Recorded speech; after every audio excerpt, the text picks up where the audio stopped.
नमस्कार, मैं दिव्य ज्योतिष टॉक से आचार्य विवेक जी बोल रहा हूँ। हम आपको बताने जा रहे हैं कि हिंदू धर्म में पूजा पाठ का विशेष महत्व है और जब हम पूजा पाठ करते हैं तो अगर बिना घंटे के पूजा पाठ करते हैं तो पूजा हमारी अधूरी मानी जाती है।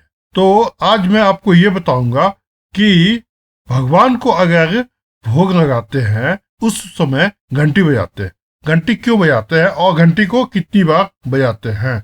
सभी के घरों में गरुड़ घंटी जरूर होती है और जब भगवान को सुबह नींद से जगाते हैं तो हम आरती करते हैं और साथ में भोग लगाते हैं और भोग लगाने के साथ साथ घंटी जरूर बजाते हैं। घर में हो या मंदिर में भगवान को प्रसाद का भोग जरूर लगाते हैं और लगाने के साथ साथ उसको घंटी भी बजाते हैं। लेकिन बहुत लोगों को ये पता नहीं है कि घंटी बजाने का मुख्य कारण क्या है।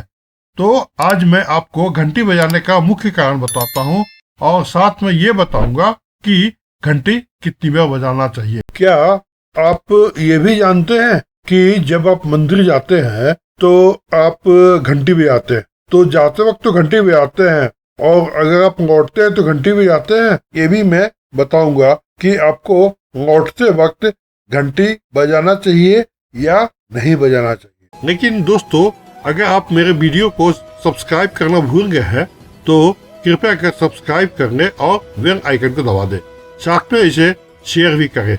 नमस्कार, मैं आचार्य विवेक कश्यप दिव्य ज्योतिष टॉक से बोल रहा हूँ। आज मैं आपको एक नए विषय के साथ आया हूँ। पौराणिक ग्रंथों के अनुसार वायु तत्व को जागृत करने के लिए भगवान के सामने हम घंटी बजाते हैं। ये वायु के 5 मुख्य तत्व है। एक व्यान वायु, दूसरा उड़ान वायु, तीसरा समान वायु, चौथा अपान वायु और 5वां प्राण वायु।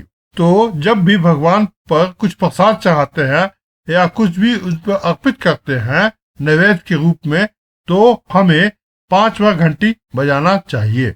दोस्तों, अगर आप मेरे वीडियो को सब्सक्राइब नहीं किए हैं तो कृपया कर सब्सक्राइब कर दे, लाइक कर दे और बेल आइकन को दबा दे।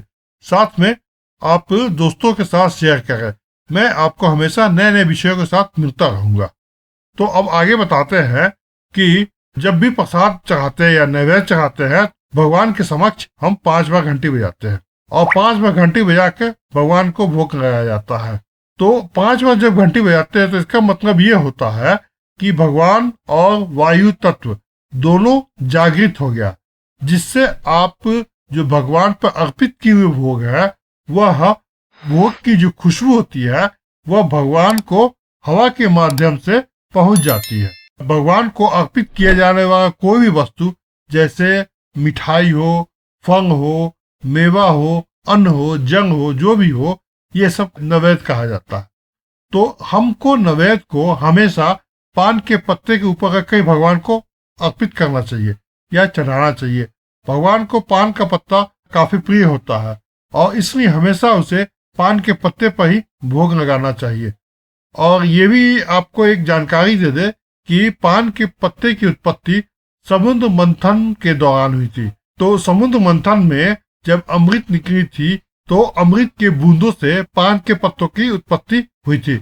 इसलिए यह देवताओं के लिए काफी प्रिय माना जाता है और इस पर ही आप भोग लगाएंगे तो देवता लोग ज्यादा प्रसन्न या खुश होंगे। तो अब मैं आपको बता रहा हूँ कि अगर आप 5 बार घंटी बजाते हैं तो 5 बार घंटी बजाने के समय आपको कौन कौन सा मंत्रों का उच्चारण करना चाहिए। पहला मंत्र है ओम व्यानाय स्वाहा, ओम व्यानाय स्वाहा। दूसरा है ओम उदानाय स्वाहा, ओम उदानाय स्वाहा। तीसरा है ओम अपानाय स्वाहा, ओम अपानाय स्वाहा, ओम अपानाय स्वाहा। चौथा है ओम समानाय स्वाहा, ओम समानाय स्वाहा, ओम समानाय स्वाहा। और 5वां है ओम प्राणाय स्वाहा, ओम प्राणाय स्वाहा, ओम प्राणाय स्वाहा। इस मंत्र का उच्चारण आप हाथ में जंग लेकर और साथ में प्रसाद या जो भी आप नैवेद्य होता है उसको लेकर चारों ओर घुमाते हुए ओम ब्रह्म अणु स्वाहा बोलकर धरती पर छोड़ दे। और इन मंत्रों का उच्चारण वायु के माध्यम से आपके नवेद में पहुंच जाएगी और जिससे आपका नवेद भगवान के पास पहुंच जाएगा और भगवान जो है उस नवेद के माध्यम से आपके अंदर की जितनी भी बुराइयां हैं या जितना वह निगेटिव एनर्जी है या जो भी आपके जीवन में कष्ट है वह सब खत्म कर देंगे। लेकिन दोस्तों, अगर आप मेरे वीडियो को सब्सक्राइब करना भूल गए हैं तो कृपया कर सब्सक्राइब कर लें और बेल आइकन को दबा दें, साथ में इसे शेयर भी करें। तो जब आप मंदिर जाते हो तो आप उस समय घंटी बजाते हो। मंदिर में हमेशा सकारात्मक एनर्जी होती है, यानी पॉजिटिव एनर्जी होती है, जो हमारे शरीर के ऑरा को पॉजिटिव कर देती है, यानी शरीर के ऑरा को शुद्ध कर देती है।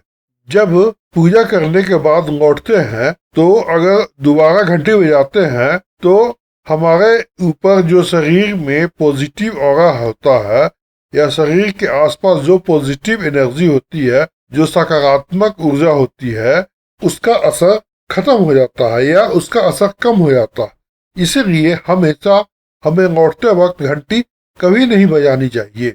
अगर आप घंटी बजाओगे तो आपके अंदर का जितना भी पॉजिटिव एनर्जी है वो सारा नष्ट हो जाएगा। तो इसी के साथ मैं आपका वीडियो समाप्त करता हूँ।